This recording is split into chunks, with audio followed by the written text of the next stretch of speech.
Before we get to our show, here is a podcast we think you're going to love.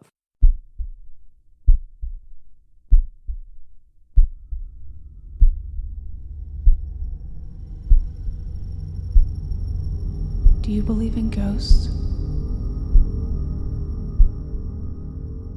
We do too.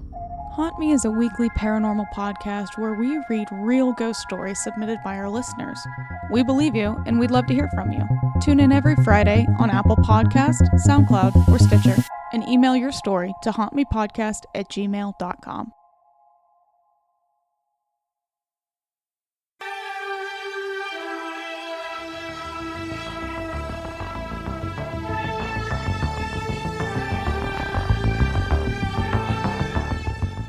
Welcome to Perhaps It's You, the unofficial Unsolved Mysteries rewatch podcast with Liz and Samantha. That's the one.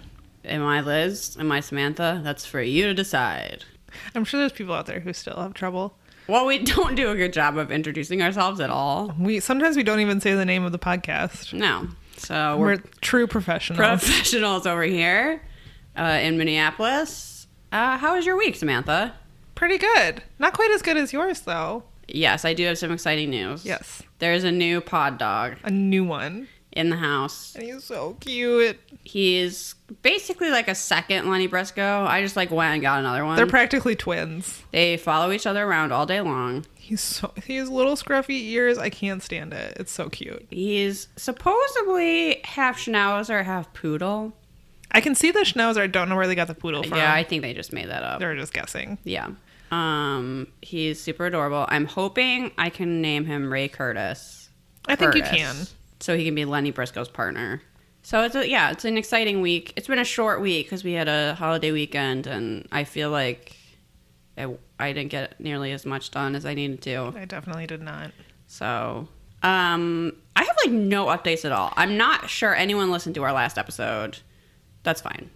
Whatever. Sure. It was a terrible episode of Unsolved Mysteries, not of this podcast. The Obviously, podcast was fine. The podcast was amazing. The podcast was fine. If you haven't joined our Facebook group, check it out. We are on Facebook as a group. It's been fun chatting it up with people. You can meet the other 4 listeners. There's some talk of having a book club in there since Samantha recommends so many good reads. Yeah, it's been a lot of fun. It is the Perhaps It's You unofficial Unsolved Mysteries podcast Facebook group. It's easy to find. We've linked it on our Facebook page. And it's run by listener Liz. Thank you, Liz. Yes, thank you, listener Liz. Thanks to everyone who has joined. I hope you enjoyed our Patreon episode of Mothman. That's the thing. About Mothman. I barely remember our last episode of our regular podcast because I've been so Mothman focused. We're hyped on Mothman. Mothman. Yeah, he's real. Especially Mothman. Liz. Liz is evangelizing Mothman. I really want to go to the Mothman Festival. We're considering going to the Mothman Festival. I looked at pictures of the different foods and vendors that are there, and it looks super adorable. There's Mothman pancakes. I think they have a pageant, and someone is Miss Mothman or something.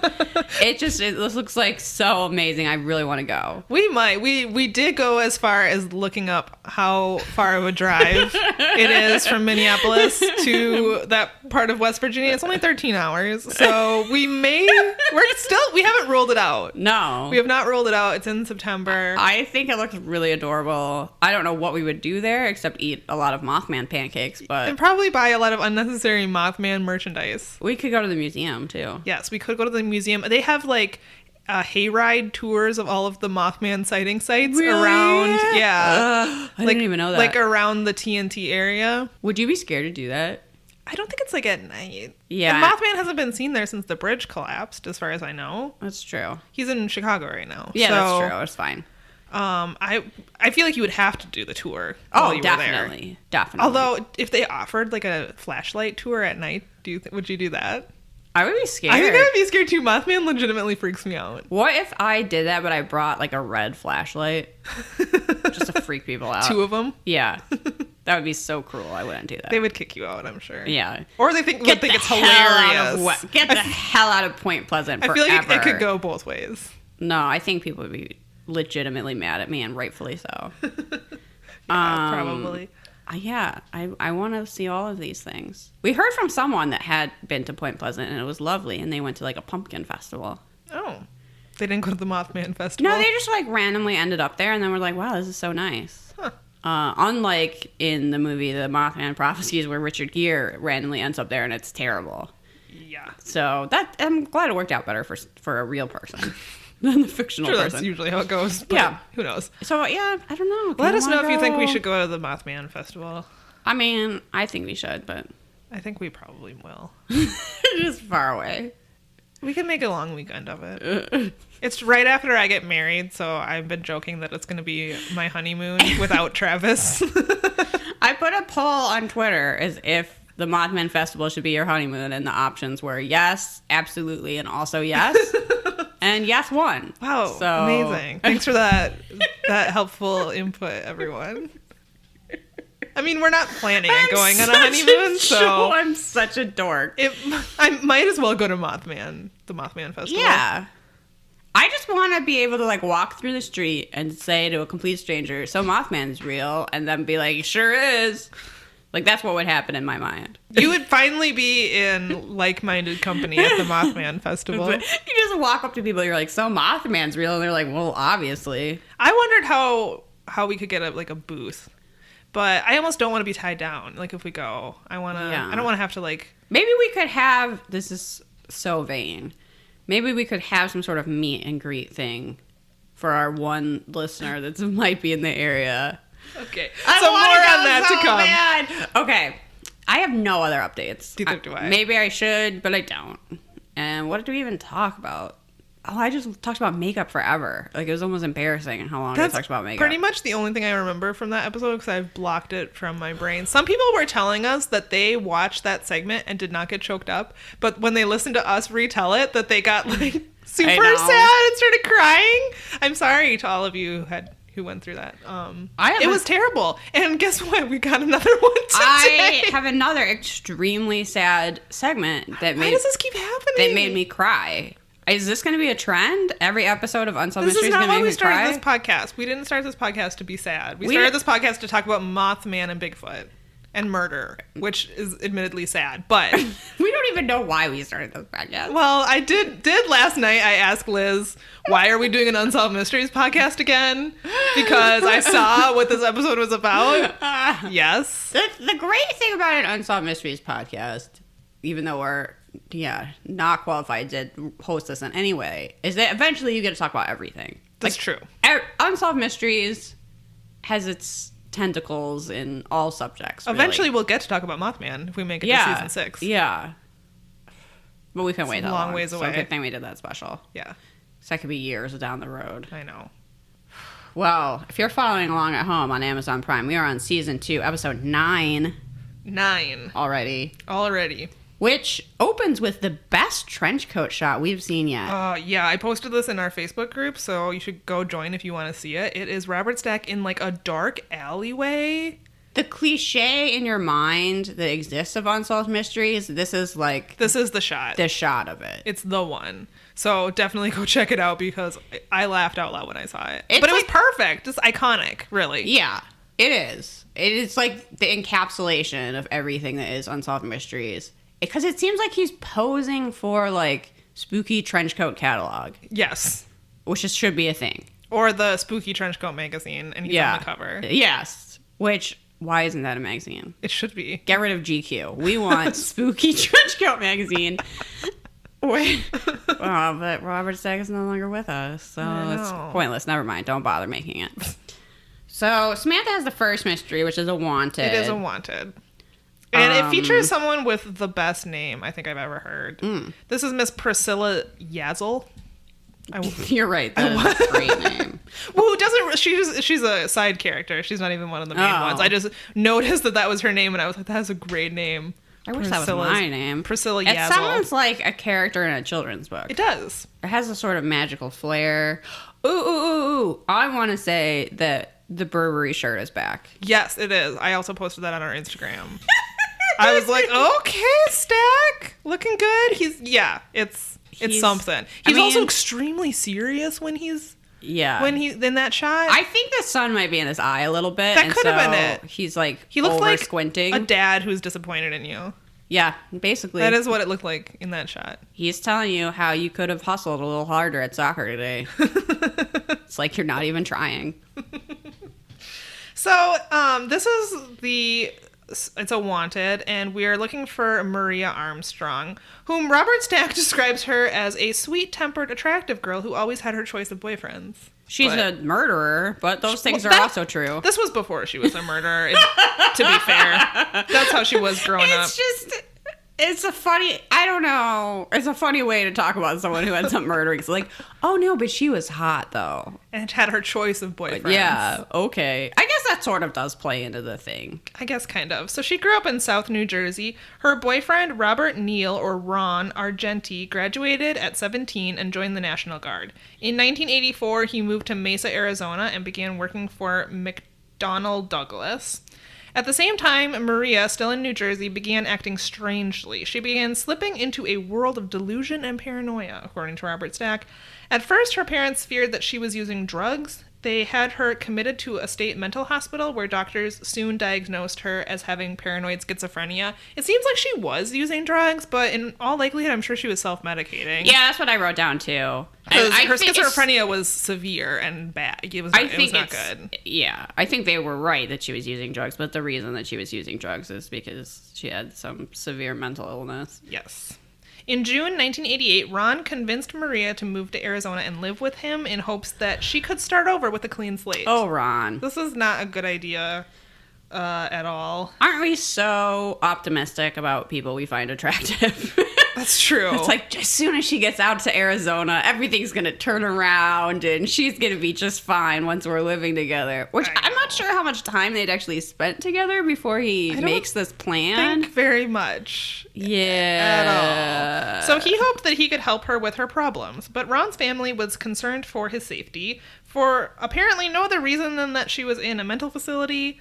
I mean, they turned out to be right, but... Yeah, it's hard to say how much they thought before. You know what I mean? Since they're talking about it after the fact, it's hard to know what they really thought before it happened. What I hated was, I realized this person murdered her brother. But one of the sisters was like, I think the reason he was into her is she was so unusual looking. I was like, fuck off. What? Yeah. Like, she was basically saying she was, like, exotic. Oh. Yeah. Oh, my God. Yeah, I know. Yeah. So I was like, okay, now I can't listen to this sister at all because she's a fucking racist. Never. Everything you say, it's like, meh. I mean, yeah. So for the first few weeks, however, she seemed to be adjusting to living in Arizona. Robert Stack said that she blossomed under Ron's loving attention. Not really, though. No. That's actually not true. No. Maybe at first, there might have been like a honeymoon period. It did seem like after she had left, she had been hospitalized back in New Jersey and she was put on medication. Yeah. Her medication was working. She had received help. She was wearing some, according to the reenactment, terrible acid wash jeans. Yes. There was a lot of high-waisted jeans and mullets in these Arizona shots. So... I mean, here we are. We're in Unsolved Mysteries land. Then Ron started working the graveyard shift, and Maria's paranoia started to flare up when she was alone for long periods of time, especially at night. Also, it's not a good plan. Yeah, a neighbor in their apartment complex began supplying her with drugs. She's moved away from her support system. Yeah, and now Ron's the person she's living with is gone. So it's not actually that surprising to me that she slipped. This is a bad situation for her recovery. Yes. So before long, Maria accused Ron of plotting against her and began to physically attack him on a regular basis. When his family heard about this, they tried to convince him to take her to a hospital. But he seems to have thought that he could, I don't know, fix her himself. I'm not really sure. He was trying to cure her with love, and that's not how that works. It's not. I mean, she needed professional help, not... I think he meant well in his own way, but this is not what she needed. No. Finally, on November 8th, 1988, Ron had enough, and he told his sister that he was going to have Maria go back to New Jersey. His sister describes this scene in which Maria is in a state. She is walking around ranting, loudly yelling, and he's on the phone with her in the same room with his sister and telling her about how the neighbors have started complaining and I don't know what else, and that he's going to send her back to New Jersey. And his sister claims that he was saying this while Maria was in the room. So she heard that she was going to have to move back. Right. The next day, we see Maria driving to a Navajo reservation called Bitter Springs. She was driving his car and trying to sell it. She was also going by the name Sandy and was walking around asking residents where she could get the truck painted. She was doing only the most suspicious things. She was asking, where can I get this truck painted? Who can cut my hair and dye it blonde? Would you like to buy this truck? Like, can I hide this truck behind your house for a while? I'm hiding from my boyfriend. Like, it was extremely suspicious. Though she's wearing some really great fringy boots and a satin jacket. True. With the world's worst pants. The pants were bad. They're very big. I want to say they're like a slim cut hammer pant. But I don't. They're so and bad. They were white, which didn't help the situation. No, it never does. Some residents noticed that she was behaving strangely. She was seen talking to herself. They all try to phrase it really politely. They were. But they're basically like, yeah, she was acting like a lunatic. But they're all saying it like, well, I did find it odd that she just walked up to me and asked, can you dye my hair blonde? Like, this is not a hairdresser, right? This is just like some woman on the street. Some woman, you just walk up and you're like, hey, so can you bleach my hair? Like, that's not really great. So Maria was talking to herself, and she even walked into some homes uninvited. Which what?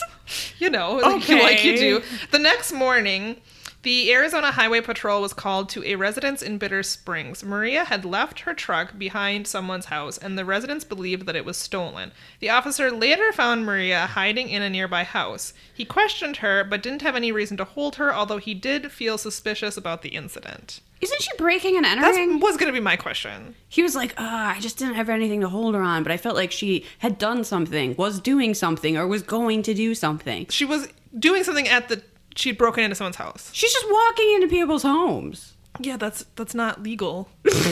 So I don't want to tell you how to do your job, officer, but I'm pretty sure I can't just walk into someone's house and then insist they bleach my hair. You can't. I don't think so. I don't think that's how that works. I'm not a legal expert, but 4 days later, on November 14th, the maintenance man, who I wrote MVM, ? Oh. Did you like his mustache? I noticed that his mustache matched his chest hair.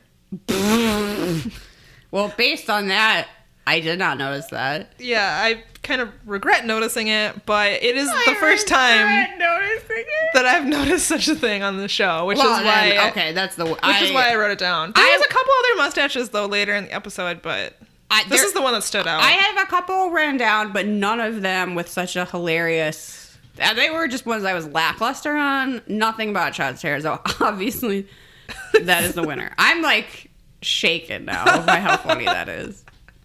So at Ron's apartment, this maintenance man noticed a stack of newspapers in front of his door. The maintenance man and the manager went inside and found Ron's body hidden under several blankets and pillows. There was just like there was tons of blankets and pillows just like piled on this body. Like, no one's gonna find this. Yeah. I think at first when the maintenance man walked in, he thought that was like a pile of laundry. Like, you know, you might like dump out laundry to sort it. But yeah, it was like just a haphazard pillow, blanket, the coat, whatever, just like put on top of this corpse. Like, no one will find this now. And I don't know if this is actually how the body was posed, but he was sitting on the couch, not like laying down. So imagine like someone just sitting there. Supposedly sleeping, sitting up because he was so scared. Yes, that is what the show claimed. And that when he fell asleep, she murdered him. So he's, still sitting on the couch. And then just has this pile of pillows and blankets. She's thrown linens on him. Okay. Yes. It's just an odd case. It is. He had been killed by several blows to the head, and a sledgehammer was found next to him. The autopsy revealed... Like a baby sledgehammer. Yeah, that he had also been stabbed once in the side with a wood-handled knife. Did they find that knife? I'm not sure. How do they know I had a wood handle? That's a good question. I don't know. It didn't say. Authorities believe that while he was sleeping in a sitting position on the couch, Maria beat him to death and covered his body. Afterwards, she took his car to Bitter Springs. She was last seen on November 11th, 1988, hitchhiking 269 miles north of Mesa. The police are looking for clues as to where she is. So the result is that she was captured. After this story was re-aired, a viewer contacted the FBI stating that Armstrong was living in Memphis, Tennessee. The viewer said that she was going to be at the Memphis airport on August 3rd, 1990. The FBI went to the airport and was able to locate and arrest Maria without incident. During her time on the run, she had changed her appearance by dyeing her hair blonde. So she found someone to do it for her. Her method of just randomly asking everyone finally worked out. She had told authorities that she was planning to fly to New Jersey to be reunited with her family. 2 weeks after her arrest, Armstrong was returned to Arizona to face first-degree murder charges. However, while waiting to determine her mental state, she decided to plead guilty to second-degree murder and was sentenced to 15 years in prison. She was released in 2005 after serving 13 years. This is a tragic story. Yes. It's a very unfortunate situation. Yes. However, my favorite part of this mystery is when the cop comes into the abandoned house or whatever she's hiding, and she just like is hiding behind a bed. Yeah, not very well. And he's like, yeah, come out. I can see you behind the bed. He's like, come out or I'm going to have to drag you out. Because she's just like, whoop! And then is hiding behind a bed. Yeah, and she comes out, she's like, what do you want? Yeah. Like, oh, I want to know why you're here. Why are you breaking into this house and hiding behind beds? Yeah. Oh, man. Yeah. So mental illness is a terrible thing. But there's lots of people who have mental illnesses that don't murder people. Yeah. So it's important to point that out. Don't stigmatize There's lots of people with for that. schizophrenia that don't murder people. Most people with schizophrenia don't murder people. Yeah, this is an unusual and horrible story. Yeah, we certainly can't blame it entirely on mental illness. It's too bad that, I mean, it just wasn't a good idea for her to move to Arizona. But who knows what would have happened if she would have stayed up there. You know, she may have still done something like this. There's no way to know. Yeah. And it's too bad that Ron, the guy who played Ron in the reenactment, was buff as hell. I wonder if that's how he actually looked. Well, and also constantly, like, flummoxed. Yes. Like, what am I supposed to do? Yes, he was that as well. So are you ready for...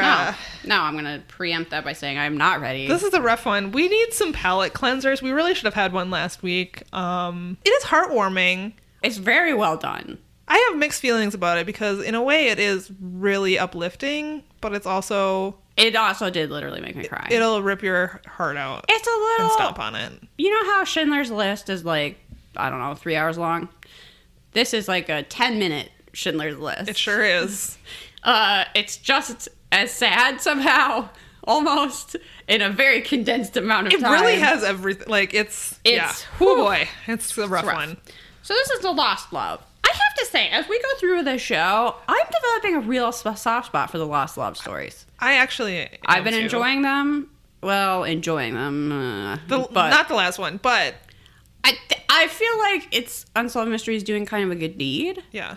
Of trying to reunite people, and it's just a little different look into people's lives. I don't know. I've been appreciating them more since we've been doing this show. Agreed.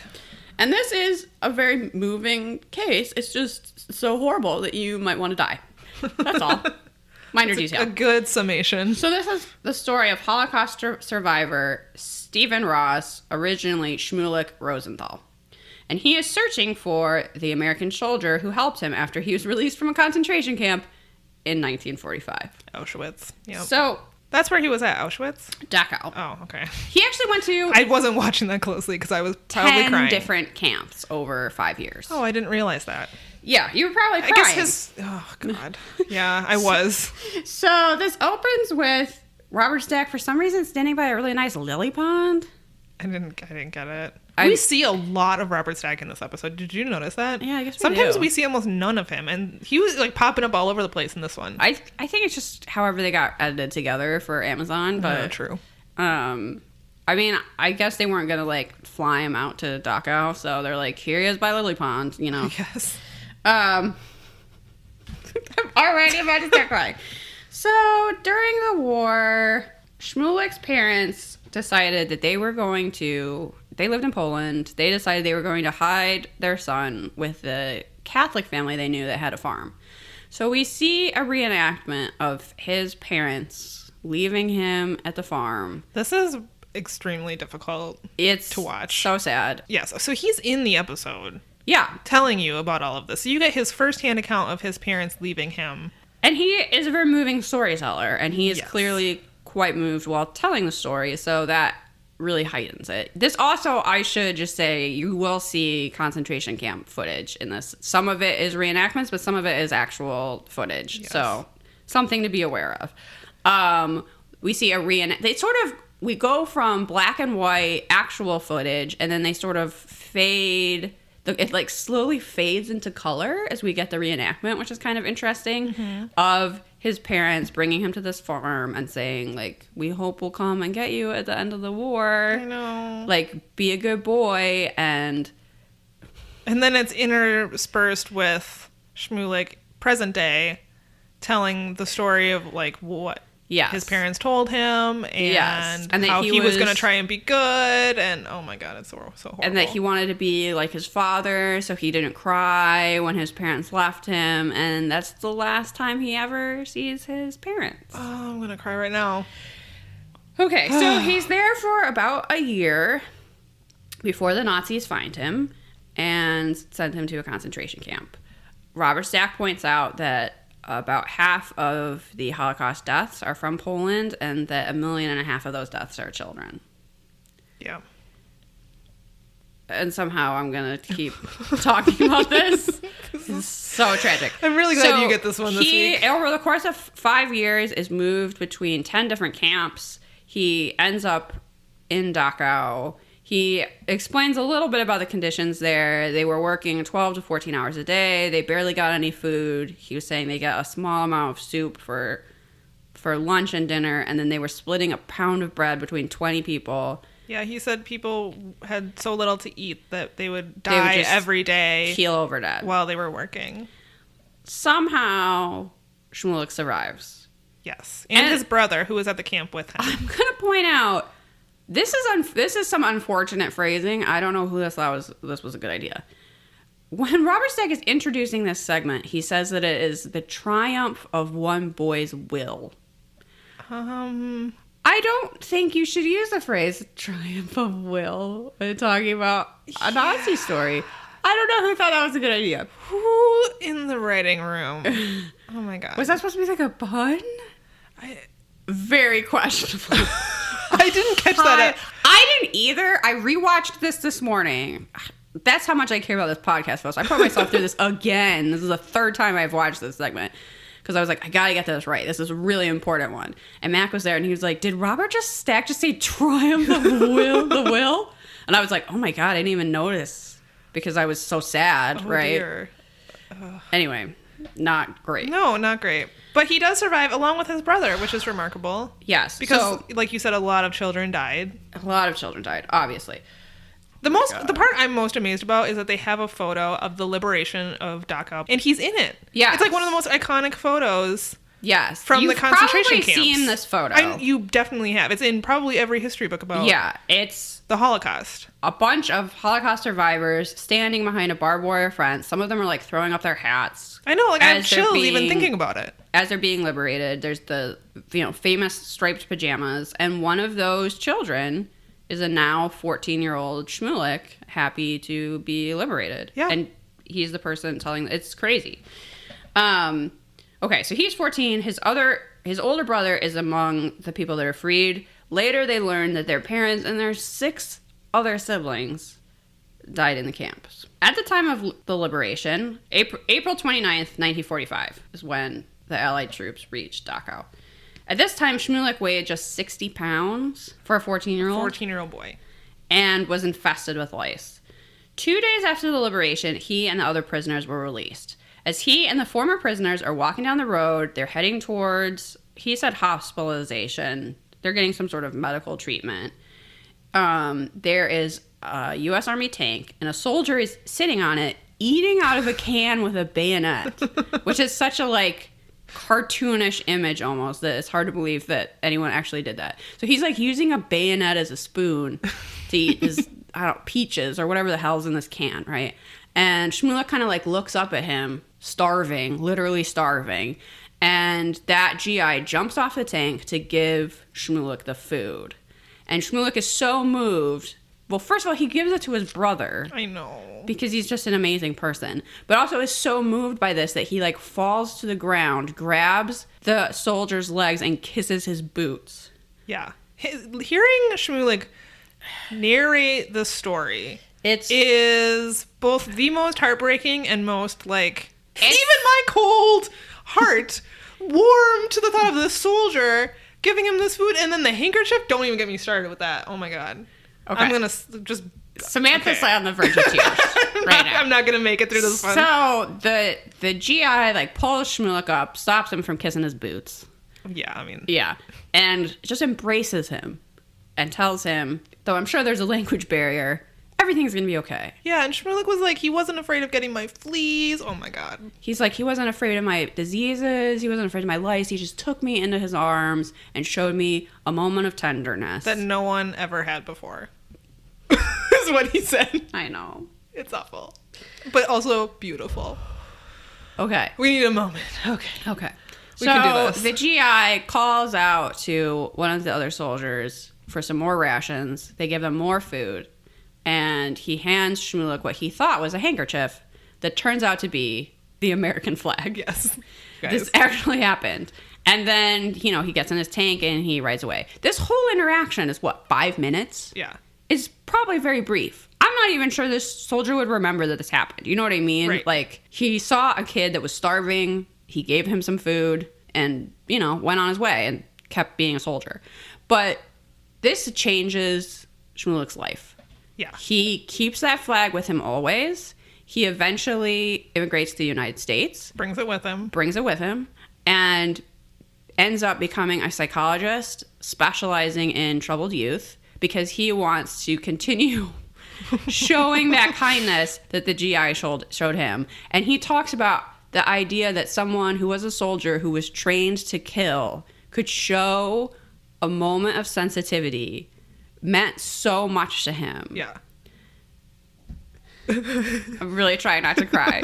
I'm really trying not to cry. Yeah. That he wanted, that's like inspired his whole life. Yeah. It's incredible. And they show this beautiful family picture of Szmulek and his wife and his children, and then his brother is in the photo. Oh my god. He gets married, he has children. His brother also immigrates to the United States. He, starts this very important work of counseling juveniles, but he really wants to thank the soldier who inspired him. And I think sort of gave him some hope and humanity after the literal worst thing that could happen happened. Yep. Yeah, he said he met the soldier at like the right time in his life. Like the absolute, like the right minute and second of his life is when he met the soldier, and it changed everything for him. That it gave him some hope after the literal Holocaust. Yeah. Surviving the Holocaust. Yeah.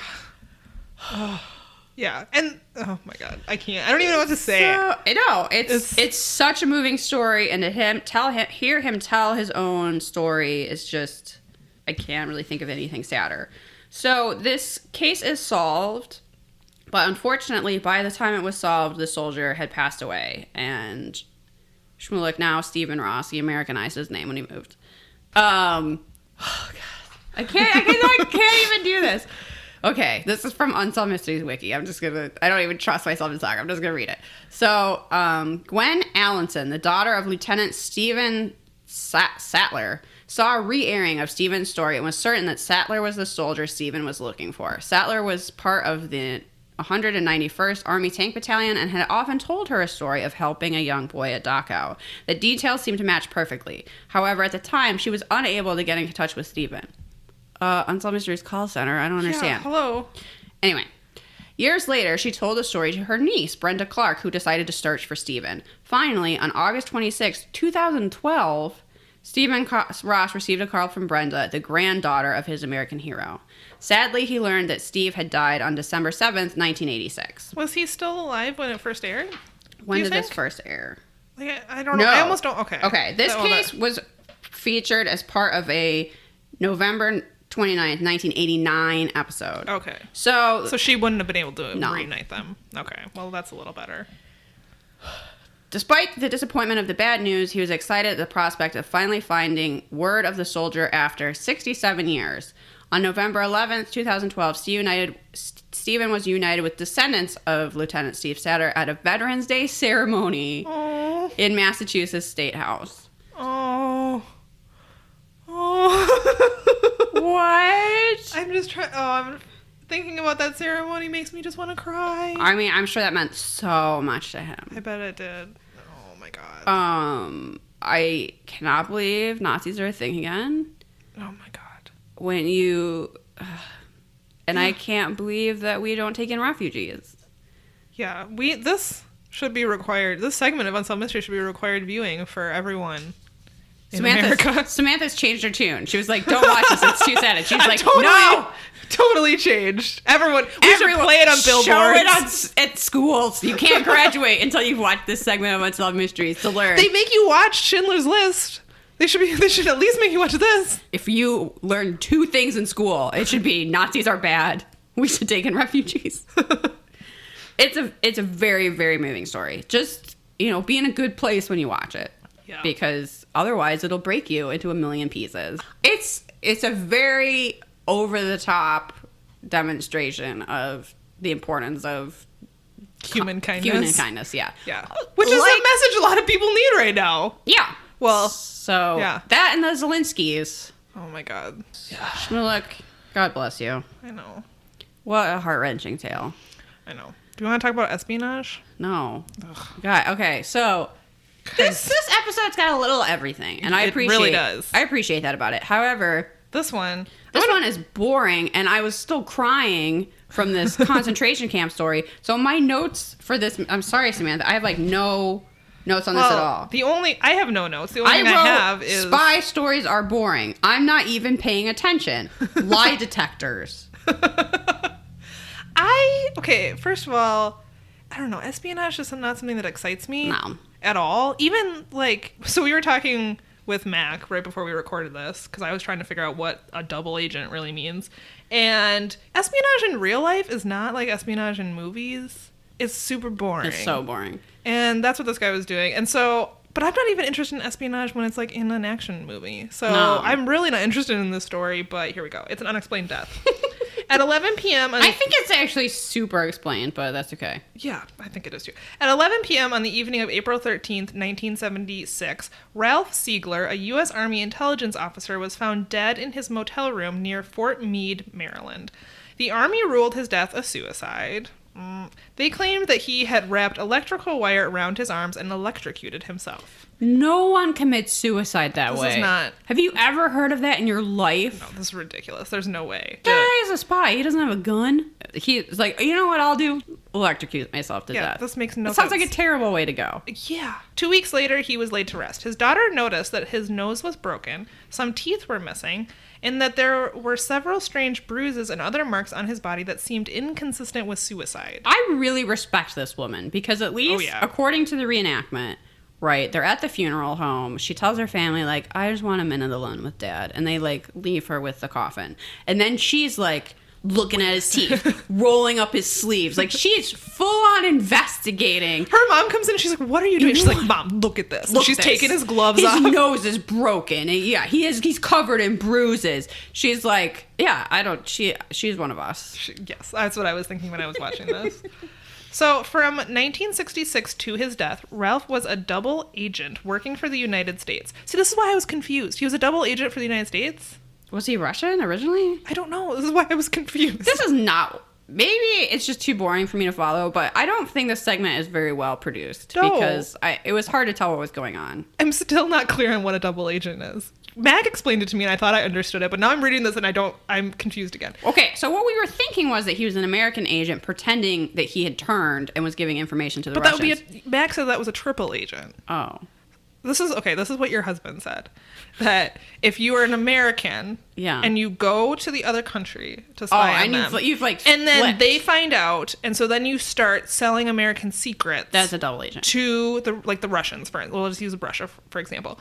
then you're a double agent. But if you go over there as an American into Russia and you are spying and they find you out and you're like, oh, I'm going to be a double agent, but you're really lying to them, and then you're secretly selling the Russian secrets back to the U.S., then you're a triple agent. Okay. That makes sense. So, but I don't understand it in the but context now I'm of this confused. story. No, because now I'm confused because it says, and I'm reading off the wiki because I couldn't bring myself to take notes on this, Ralph was a double agent working for the United States. So I don't understand. In December 1966, he arrived in Mexico City after being recruited by Army intelligence. One of the Western Hemisphere headquarters for Soviet espionage was their Mexican embassy. My question... I don't understand any word of that. Yeah, why? I don't know. Why? But my question that I wrote down was this actually shot in Mexico City? Like, it looks like it is. It kind of did. The locales were nice, wherever they were. Did they actually go to Mexico City to shoot that? Or I don't know. Did they just trick me? Because it seemed like he was going into the embassy. Maybe. Not that I'm familiar with what the embassy looks like in Mexico City. No clue. Anyway. One afternoon, he met with KGB officials and told them that he was prepared to deliver stolen documents that detailed U.S. missile development. The Soviets took the bait, and his double agent operation began. So I think what we thought was a triple agent is actually a double agent. Okay. I think. Throughout the next decade, Ralph contacted his Soviet employers through clandestine methods, giving them misleading information that he received from his superior, Louis Martel. The documents that Ralph gave the Soviets were made so that the Soviets would copy them and create missiles that did not actually work. This makes no sense. The plan succeeded, and the Soviets spent years developing failed missiles. Woo-woo! Take that, Russia! Samantha's like, what are you? I don't know what to say about this whole thing, I don't guys. know. Along with giving Soviets misleading information, Ralph also exposed Soviet agents to the FBI. One of the most important was Rudolf Herman, a Soviet master spy who lived and worked in the United States. The FBI asked Ralph to keep his part of the mission secret. He agreed. In 1976, Ralph was sent to San Francisco and given a polygraph examination by Army intelligence. The results indicated that he was deceptive when asked questions about the information he gave to the Soviets. I don't understand. We take a huge leap from him being what sounds like the best spy around. He's selling these fake missile plans to the Russians that caused them to literally make missiles that didn't work. That sounds like he should get a medal. And then for some reason, they just suddenly fly him to San Francisco and start polygraphing him. And if they don't explain why, like if anything had happened or what, or someone, I don't know, narked on him, That's a matter of national secrets, Samantha. I guess, but it's just a huge leap. Yeah, it doesn't make any sense because clearly at some point the Army doesn't trust him anymore, but we don't know why. We don't know why. And I'm sort of falling asleep also. Some believe that he failed this part of the test because of the secret relationship he had with Rudolf Herman. Since he failed the examination in San Francisco, he was given more polygraphs each time he failed. We all know that polygraphs are not reliable. Yeah, it's weird. If you're just stressed out, you can fail a polygraph. Like, or if you're a sociopath, you can pass them. That's why you can't admit, they're not admissible in court for a reason. I am surprised they would rely on that so heavily. Yeah, I don't know. This is just making me think we got a good iTunes Apple Podcast review recently that said that we don't hold back when we don't like a segment. And I was like, that's true. That's true. That's true. We will be very truthful if something is so boring that I was literally texting Samantha, this is boring, while watching it. The day after the last failed examination, Ralph was scheduled to undergo an intense interrogation. This is not what they called it in the show. What did they call it in the show? You just see me shrugging. Which I'm assuming is like torture. I don't know. Yeah, they tortured him. During this, he would be treated as if he was a traitor. 24 hours. Why? I don't know. I know, because he failed a polygraph? I don't get it. That's not good. Don't do that. No. 24 hours before the scheduled interrogation. Also, they I don't know. For some reason, it gets me. They schedule his torture. They put it on a calendar. That's probably true. I'm imagining them using Outlook and sending out meeting requests. It's just subject line torture, Ralph. So our best torturer, actually, he's got some sick leave coming. So oh man, every conference room is booked. What are we gonna do? Where are we gonna torture this guy? So that probably is how it works. I'm sure it is. So disturbing. Yeah. Ralph called his wife. If only Henry didn't have the day off. He's our best torturer. Bring in Steve, I guess. He'll do. So right before the scheduled interrogation, Ralph called his wife. According to her, he sounded distraught and told her to hire a lawyer. Then he told her that she had to sue the U.S. Army. He ended the call by saying, "I'm dying. I never lied." Which is kind of, in the reenactment, it's a little bit heartbreaking. Yeah. He's just like, "I'm dying." And I'm like, oh, Because she God. just, like, picks up the phone at work, which seemed to be, like, a dress shop. And she's like, "Oh, hey, honey, how's it going? So we're going to have pork roast for dinner." And he's like, "No, get a lawyer. Sue the army. I'm dying, and I'm not lying to you." Click. And she was going, "What the fuck?" I know. And this is the other thing I don't understand is he's not detained. He's, like, walking around. Because he died in a hotel. Couldn't he just, like, bounce if he knew that his interrogation had been scheduled? His torture has been scheduled, Samantha. He's not going to miss that appointment. So. I get none of this. I don't understand. I just wrote down, I 100% believe the army killed this dude. Yeah. After the call ended, she went home and contacted Army intelligence. Several hours later, Ralph was found dead. The police were called and an investigation began into Ralph's death. There appeared to be no sign of a struggle in the room. There also appeared to be no injuries on Ralph's body other than those he received from falling out of the chair stacked on a larger chair. What? Why did he need to stand on two chairs to electrocute himself? They didn't even put that in the reenactment because it makes no sense. He was bleeding from the nose when he was found. The locks on the room's door had been double locked from the inside. Based on the evidence, the police believe that Ralph stacked one chair on top of the other so that he could be next to the light switch, which was on the ceiling? I don't understand. Oh, yeah, that makes complete... Okay, so he saw a light switch that in this shitty hotel room is on the ceiling. A great place to put light switches. And he thought, the most convenient way to kill myself is to stack two chairs on top of each other like a motherfucking clown, sit on that. Like he's on America's Got Talent. Yeah. Samantha's least favorite show. Put wires into the light switch and around his wrist. Yeah, he took the lamp cord, sliced the wires, and wrapped both wires around his biceps. He then plunged the cord into the socket, sat on the top chair, placed the wire into a cup of water, using the water as a conductor, and turned the light switch on. Uh-huh. Mm-hmm. The police and the army closed the case ruling it a suicide. I've heard it 1,000 times.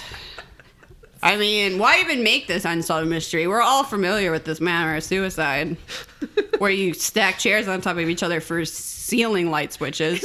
And you have wires wrapped around both biceps. You have a Dixie cup of water. How is he even balancing on these chairs? You're putting the wires into the socket and then into a cup of water, and you're balancing on two chairs. I think this guy should have just canceled his torture appointment, frankly.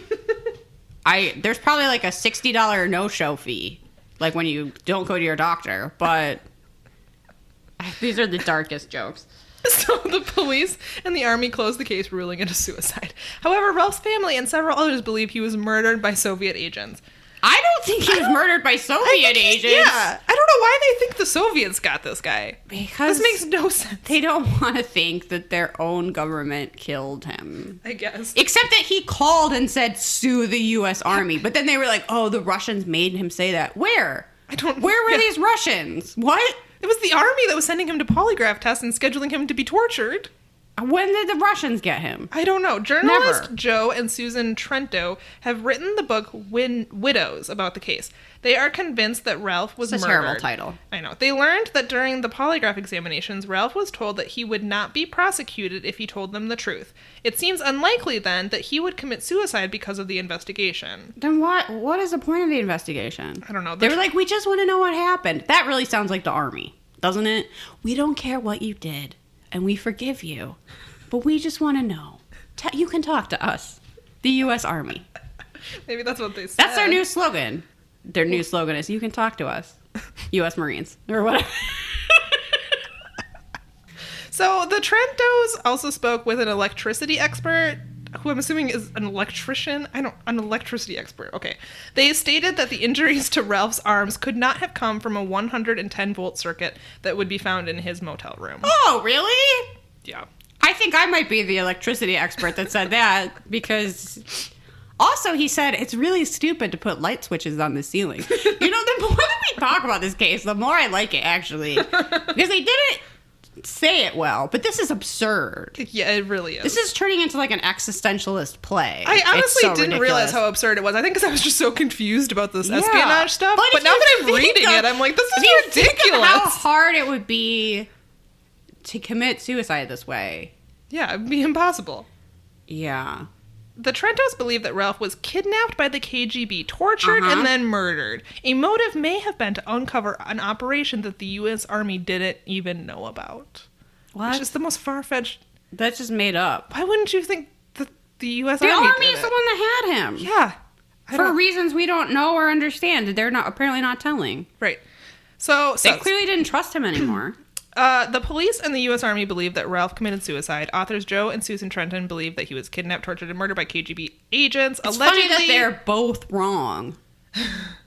Anyway. Oh my God. Don't come after me. Army. Yeah. God.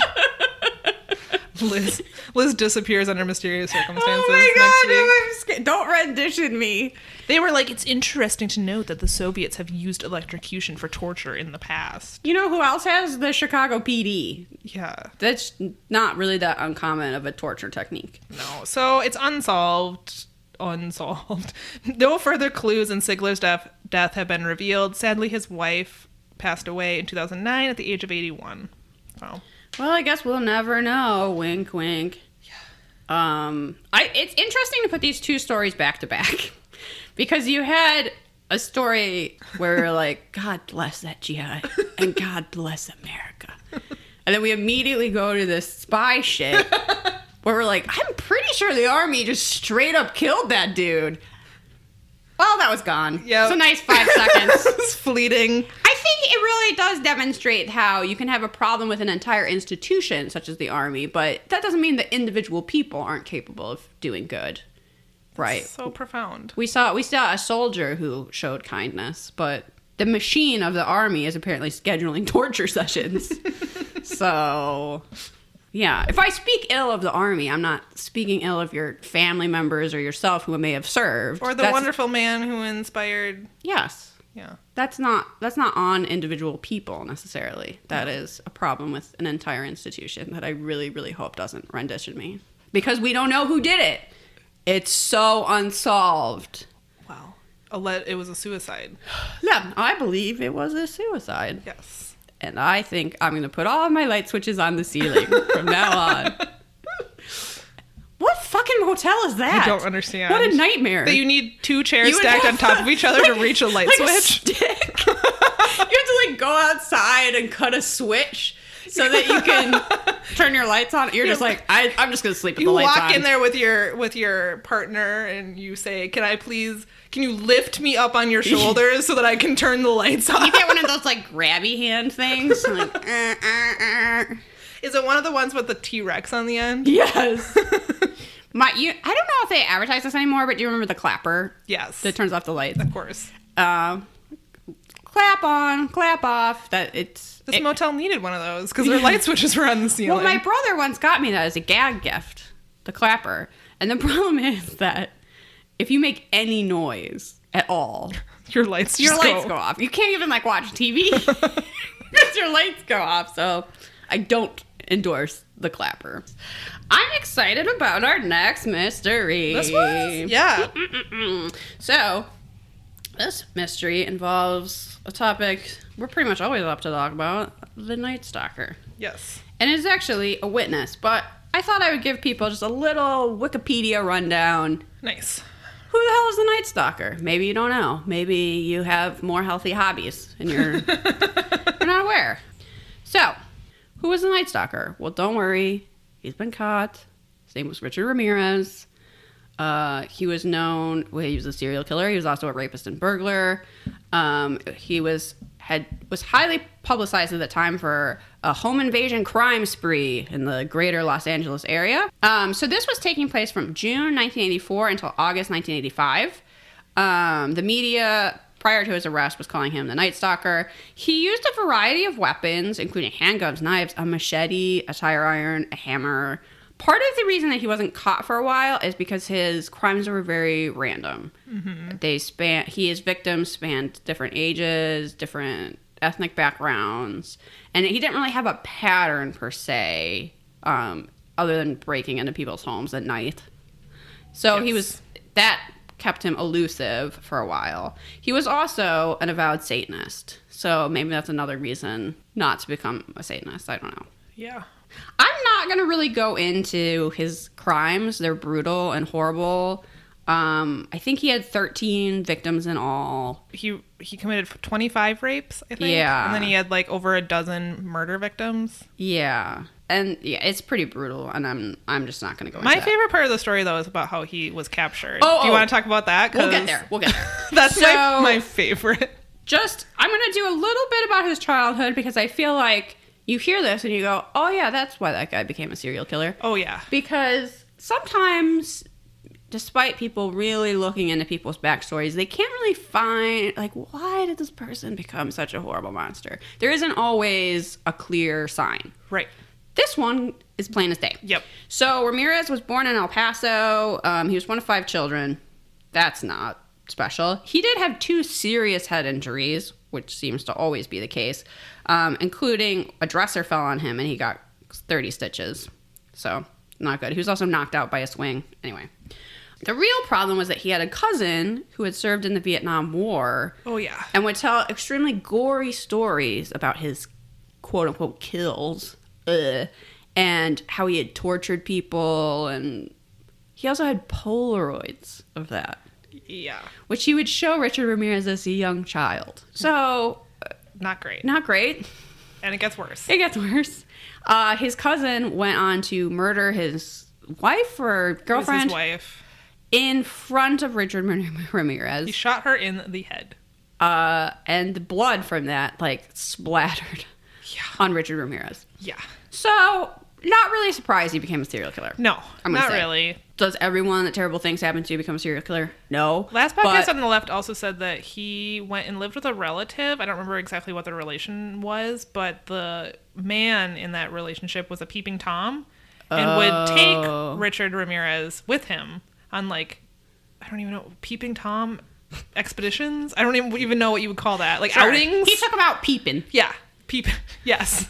It's like bird watching for people. Right. Terrifying. Peeping. Let's go out peeping. Oh my god. It's the worst. Don't do that, in the everyone. context of birds, it sounds lovely. Oh my god. Like a peep. So I watch a lot of Forensic Files, as we've discussed. And I usually find it very soothing, despite the fact that it's about brutal, horrible murders. It's just that narration. Mainly it's that guy's voice. Yeah, Is that ASMR? I don't know. Every episode I'm going to ask that question. Maybe. Still don't know. But the ones that really freak me out are the ones that involve window peeping. And I think it's just because, creepy. Like, statistically, that's a lot more likely. Mm-hmm. Like, I'm probably not going to get serial murdered, right? Probably not. But you'd probably get peeped on. Yeah. So, I don't know. It just freaks me out. Anyway, so he would go out peeping. Great. He also began using LSD, and which probably is irrelevant, and cultivated an interest in Satanism. Also probably irrelevant, but I think it's something a lot of people associate with Richard Ramirez. All the articles say how he started smoking marijuana at 10 years old. Like, that should have helped him. Yeah, I don't think that has anything to do with anything. And same with the LSD. Like, if anything, that should have been... I mean, maybe the idea that he was 10 sort of shows that he didn't have proper parental support or whatever. Yeah, but the marijuana itself isn't. No, that should have stopped all this. It made him a serial killer. That's right. Maybe he was smoking 40 joints, and that was what. Then he would have passed out on some tracks, Samantha, and none of this would have ever happened. As an adolescent, he started working at a local Holiday Inn and would use the pass key to rob sleeping patrons. And his employment abruptly ended when he was caught trying to rape a woman, and her husband walked in. And, like, beat him within an inch of his life, apparently. Yeah, you know. He had it coming. As you would. Yeah. So he went on to murder 13 people and rape a lot more. Terrible. One of the worst humans ever. Don't worry. He died in prison awaiting his death sentence of cancer. Yep. So, but how did he get caught, you wonder? My favorite part about this story. Yes. So, and it ties into our mystery. He was identified by Alejandro Espinoza.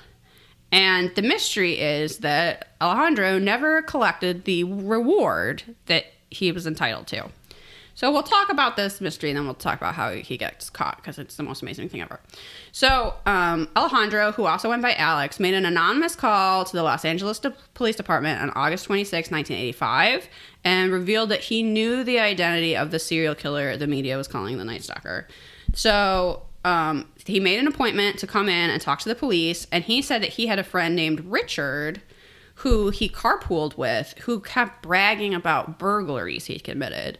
And Alejandro was starting to notice that those quote-unquote burglaries were lining up with the dates of the crimes, of the murders. And the reason that he had talked about this with Alejandro is because he was stopping by a fence to sell stolen goods. And I think, maybe Alejandro wasn't going to turn him in for stolen goods, but then figured out, oh, he's breaking into people's homes and brutally murdering him. Yeah, I'm going to turn him in. Yeah. Right? So he makes this appointment. He talks to the police. He's, very forthcoming. He helps them find the fence he's using to sell the stolen property. At one of the crime scenes, around the same time, the Night Stalker has left a fingerprint, and they have a previous mugshot. I think it was for a theft. Anyway, he was in the system. Mm-hmm. So they asked Alejandro to identify, are we talking about the same Richard? And he identifies him from that photograph. That photograph ends up being in every paper in the Los Angeles area without Richard Ramirez noticing right away. So Richard Ramirez, I think, gets on a bus, tries to go see his brother or something, comes back into town, and suddenly is bombarded with his own face. And people, as he's recognizing himself on the paper, recognize him. Yes. And start chasing him. Yeah, well, right before that, because... It's the best part of the story. It's the best, and I wrote it down. So he goes into a convenience store in East Los Angeles. In the store, he notices a group of elderly Mexican women looking at him and fearfully whispering to each other.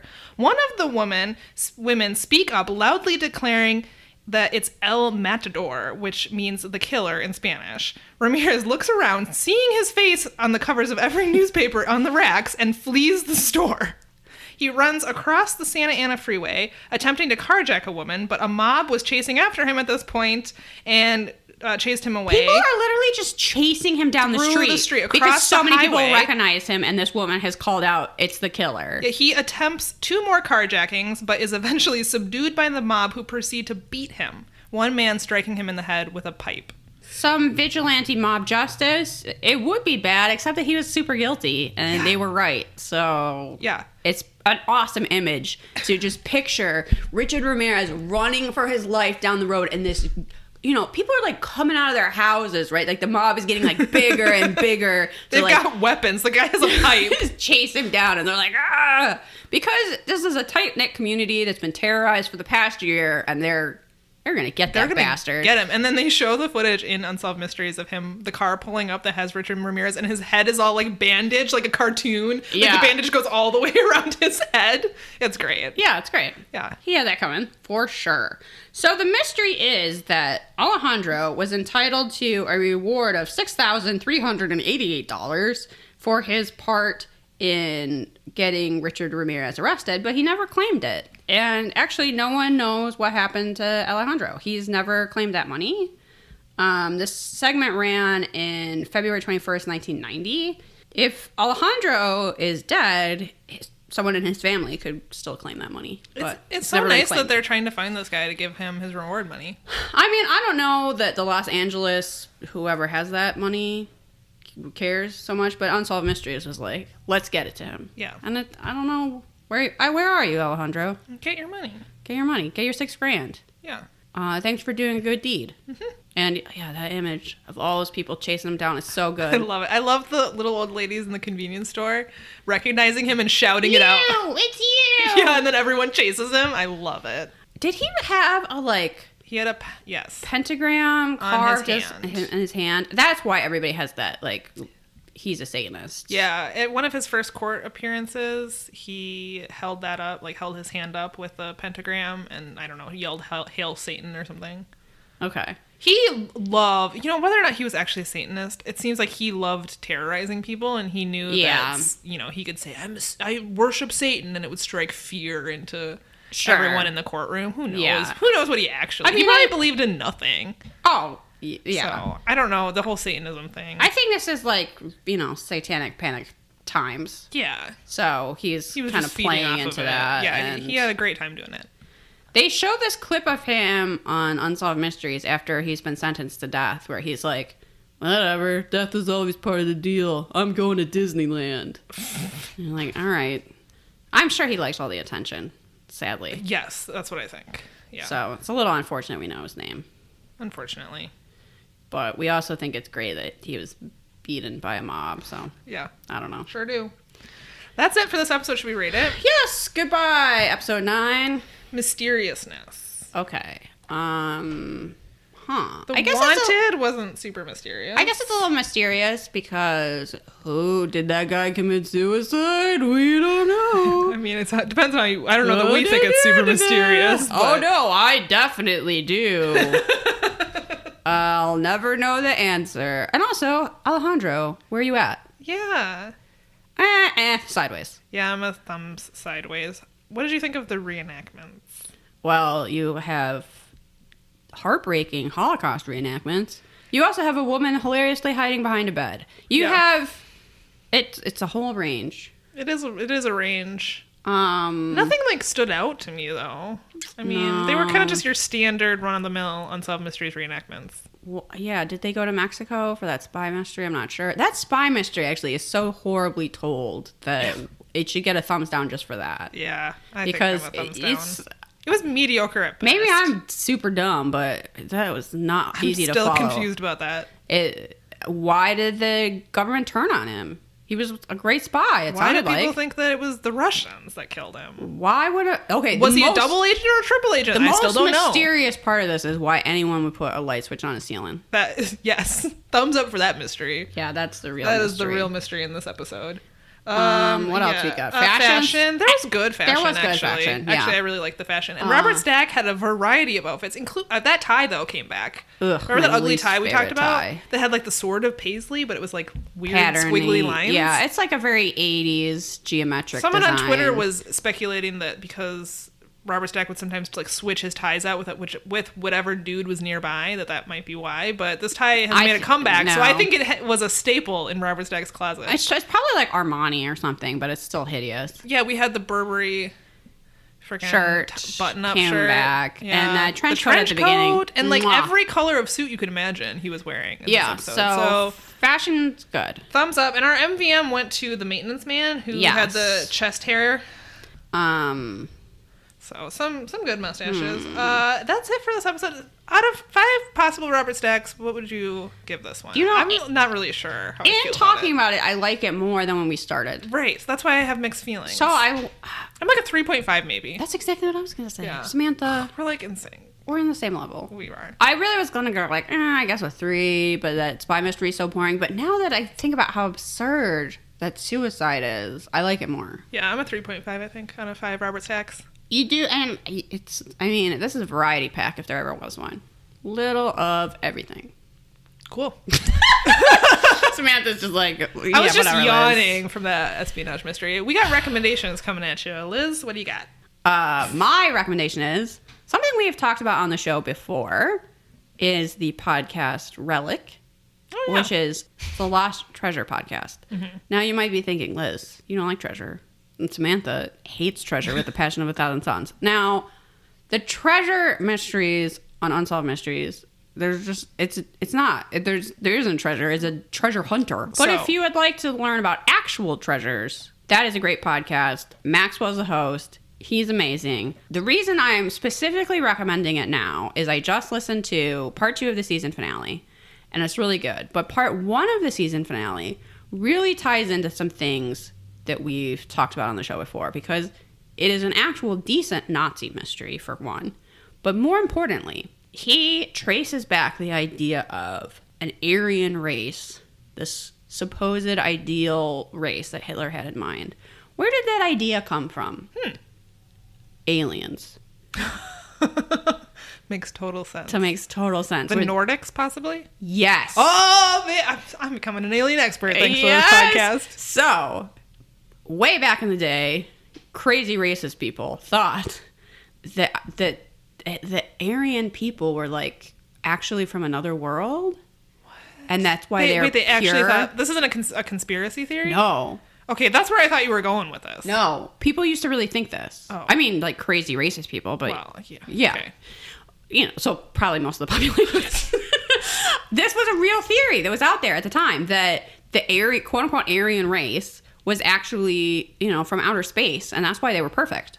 And they conceived through like electric mind melds or something. If one of those people had 23andMe. But I had no idea that's where that concept came from. He does specify that Hitler probably didn't believe the alien part. He just liked the like pure race part. Sure. Okay, yeah, he's only that crazy. It was his excuse to murder millions of Jews. Yes, exactly. So he liked that. But other people definitely believed this alien theory, which is where the idea of Nordic alien. We knew that had to be racist. Yeah, this idea sounds very racist. That blonde, tall people come from outer space. And you're like, yeah, okay, that's where that idea comes from. It just still lives on as Nordic aliens. It's crazy. I'm gonna go listen to that right now. It's so interesting. It's so interesting. So here's my question though: what does that have to do with treasure? Okay, so he's talking about like Nazi occult treasures. Oh, but that's like the backstory. Okay, gotcha. Like, see, even that sounds interesting to me. It's Nazi very occult treasure. Maxwell does all the research we don't do. You mean there's not a treasure wiki that he just like pulls up and reads off of? So he's actually looking, and he is knowledgeable. And so he tells an interesting Nazi mystery with all of the backstory that you need. See, and if it was us telling it, we would just be like, I hate this. This is dumb. This is boring. Why? Instead of this totally fascinating root of a racist idea, and then it's possible that idea came from people from ancient Greece visiting like Iceland and Scandinavia, and then coming back and telling that story and being like, there's a land where the sun never sets and everyone's tall and blonde and perfect. Oh my God. And then that became this idea that like they're from another world and they have magic powers and blah, blah, blah. Wow. Well, that's crazy. It's fascinating. You have to check it out. It's the season finale for the first season of Relic. And even though it's about treasure, I couldn't recommend it more. Nice. Yeah. So my recommendation is very frivolous in comparison to yours.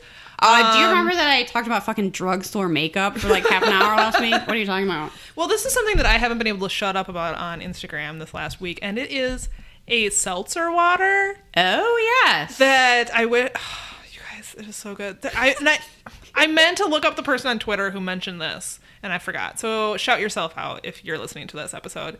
So you were on Twitter demanding snacks a while ago. Don't know if you remember this. Yeah, as I regularly do. Right. And someone in the comments on your Twitter feed said that they would like to send us some Polar seltzer water. And I was in the flavor blueberry lemonade. Okay. And I was reading this. Which, by the way, if you're still wanting to do that... Yeah, there's an address on our website. You can totally do that. Check it out.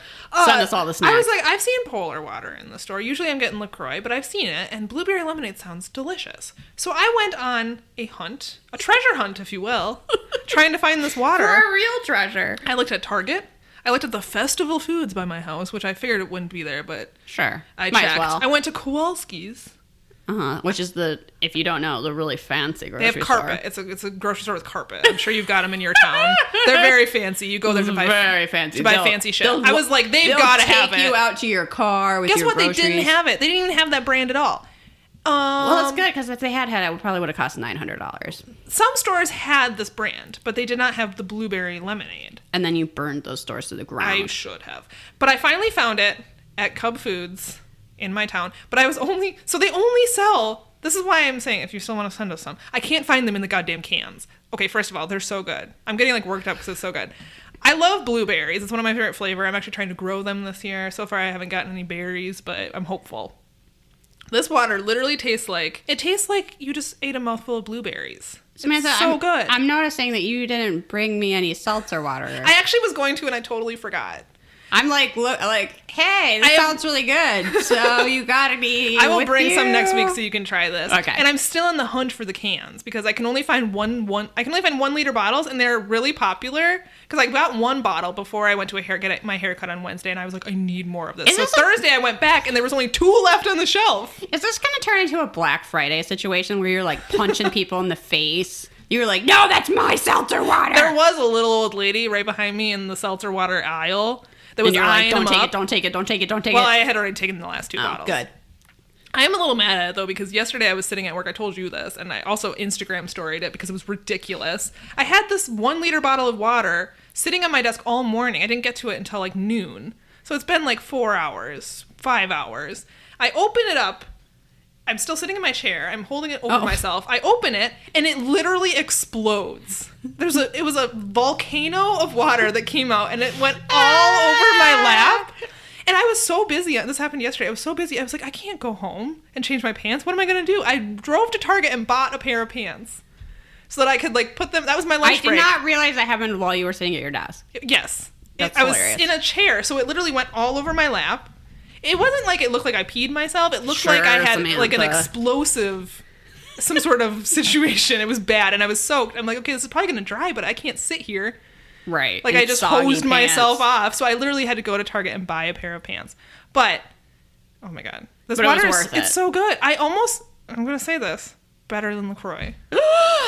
And it's cheaper than LaCroix. You're killing our dreams of getting the LaCroix sponsorship. That's clearly I want a Polar sponsorship now, and I want them to send me the goddamn cans of this stuff because it's so good. They also have a flavor, orange vanilla. What? And it tastes like a creamsicle. No. I should have brought you some of those. I have a 6-pack. I want it right now. That sounds so good. It's really good. They have lots of exotic flavors. I also had the black cherry. Wasn't as impressed with that one, but... Oh, maybe that would be a good dupe for my Clearly Canadian. Maybe. The thing, okay, so you can get Clearly Canadian now, which we talked about at some point. That was one of our first episodes we talked about Clearly Canadian. Was like the beverage of my youth.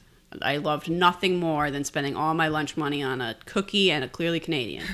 But it's $2.50 a bottle for a little bottle of Clearly Canadian. So you buy a few of those and you're out $20. Yes. So... Delicious, though. Yeah, try the black cherry. And really, try the orange vanilla. It's really good. Leave all the blueberry for me. Yeah, you wouldn't like it. I need to go back to Cub today, and actually... The problem with only being able to find 1 liter bottles is that I drink a 1 liter bottle a day. Well, and that's... It's water. I mean, it's water, so it's good for you, but then I'm, like, buying 1 liter bottles of seltzer water to chug at work. You know I need one... I just need cans. Ugh. Somewhere in the state, there are cans of blueberry seltzer water. Well, maybe we could look later today. Because I really want some dreamsicle, whatever, orange vanilla one now. In snack news, the real reason you turned into this podcast, I recently had Jelly Bellies that are flavored like Krispy Kreme donuts, and they really taste like donuts. I was amazed. The ones, the chocolate sprinkle jelly beans, literally taste like you're eating a chocolate sprinkle donut. I don't know how they do it at Marshall's. It's even got the texture right. Like it's weird. It's a magic experience. I highly recommend that as well. I found them at Marshall's and then needed more and went to 2 Marshalls so I could find it. Yeah. And I should have bought more. They're really good. I was afraid I would just eat nothing but Jelly Bellies. Like I went up to the counter and literally like because they're in, they do like the whole like impulse lane now. Yeah, with all that candy. Yeah, it's got, sometimes it has all the good stuff. It has like makeup, candles, whatever. That's where they were. Oh. So I literally just like walked into the line and then just walked up to the counter with jelly beans. And the woman was kind of like, what? So what you came to the store for? Yes. Yes. You work at Marshall. She sees it all. Yeah, I mean, what do I care? But everyone walks into Marshall's knowing they're just going to buy a bunch of shit they don't need. The smartest thing I've seen is when Marshalls and TJ Maxx started putting in a drink cooler. Because I feel like you're there so long that you get dehydrated, and then you're like, I just gotta go. Because I'm so parched. And then you just like ditch all this shit and like run out. Or you start making really bad shopping decisions. I'm not sure. It's a toss-up. I realize that okay, Lenny Briscoe, fine name for a dog. I'm a little bit sad I didn't name my dog TJ Maxx. I mean... And then my new dog, Marshall. It's a missed opportunity. I only came up with that a year too late. So. You got the Law and Order theme, and now you're stuck with it. Yeah, okay. I'm fine with that. Is that all we have for you today? I think so. So follow us on the social medias. Yeah, we have, Facebook, Twitter. Ever heard of Instagram? Yeah, well, we're on there. Check us out. Our Instagram stories are really just me Instagramming the line of the DMV, which is what I Instagrammed this morning. That's the content you can look forward to on our social media. Get a little window into Samantha's life because she runs the Instagram. I'm saying nonsense on Twitter. Yeah. Yeah. It's really... There was a Facebook. We're selling Facebook it. Group. Join the Facebook group. Yeah, that's probably what you should be in. Patreon. Yes, we just did Mothman. We have some other great episodes about You can buy ghosts. all of our shit for $1. You can get the backlog of Patreon episodes. Do it. We have decided what we're going to watch this month. Beyond Belief. Yeah, I can't Fact or wait. Fiction. It's on Amazon, you guys, and we watched an episode last week, and holy crap. We've picked It's out good. a different episode that we're going to watch, and we're not going to find out if things are fact and fiction until we're recording. Yes. And I'm excited about it. There's going to be a grand reveal. Which one did we pick? Did we pick the one about email? I think there was The mysterious something, one about email? I think there was something very funny in... we're going to do episode 4. Yeah, that was the email one. If you go on Amazon and look for Beyond Belief. Yep. Because also the first one doesn't have the regular host. It has James Brolin for some reason. I know. So watch episode 4 of Beyond Belief. Don't stop the episode before they tell you if it was fact or fiction, and then you can be revealed with us. Yes. I think it's going to be fun. And you have to give us at least $1. Is that everything? Else? I think that's everything. You can also email us at perhapsitsyou@podcast. Oh, yeah. At, Perhaps it's you podcast at gmail.com. that's the one. Thanks. We would love your ghost stories, your Yeah. paranormal tales, your Robert Stack makeout sessions, your, Definitely that. the fact that Mothman is real. Right. Why do you know that? Is it just because I keep telling you? Maybe. I'm sure they believe everything we say. Oh, God. I'm so sorry. Oh, I hope not. That's it, folks. We'll Yeah, bye. see you next week. Bye.